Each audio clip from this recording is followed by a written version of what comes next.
আপনি কি দুর্বল বোধ করেন অথবা সবসময় ক্লান্ত লাগে শরীর ব্যথা করে তাহলে হয়তো আপনার শরীরে ভাইটামিন ডি কম বাংলাদেশে অনেক মানুষই না জেনে ভাইটামিন ডি ডেফিসিয়েন্সিতে ভুগছেন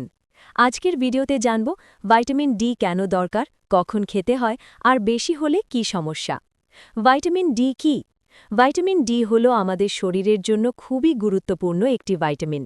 এটা সাহায্য করে হাড় শক্ত রাখতে ইমিউন সিস্টেম ভালো রাখতে মাসেল ফাংশন ঠিক রাখতে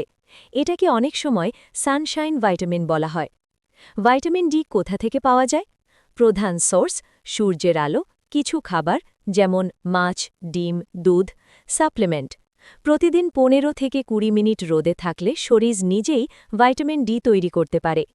ভাইটামিন ডি কম হলে কি হয় সাধারণত হাড় ব্যথা দুর্বলতা সহজে ক্লান্ত হওয়া মুড লো থাকা ইত্যাদি সিমটমস দেখা যায় অনেক সময় মানুষ বুঝতেই পারে না এটাই সবচেয়ে বড় সমস্যা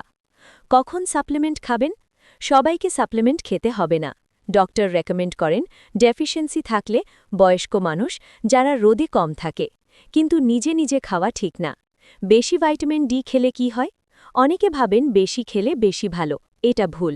ওভারডোজ হলে বমি কিডনি প্রবলেম ক্যালসিয়াম বেড়ে যেতে পারে এটা ডেঞ্জারাস হতে পারে আমরা কিছু কমন মিস্টেকস করে থাকি যেমন নিজের ইচ্ছায় ভাইটামিন ডি সাপ্লিমেন্ট নেওয়া ডোজ না জেনে খাওয়া লং টার্ম ইউজ করা ভাইটামিন ডি আমাদের শরীরের জন্য খুব গুরুত্বপূর্ণ কিন্তু ব্যালেন্স বজায় রাখা সবচেয়ে জরুরি সবসময় ডাক্তারের পরামর্শ অনুযায়ী সাপ্লিমেন্ট গ্রহণ করুন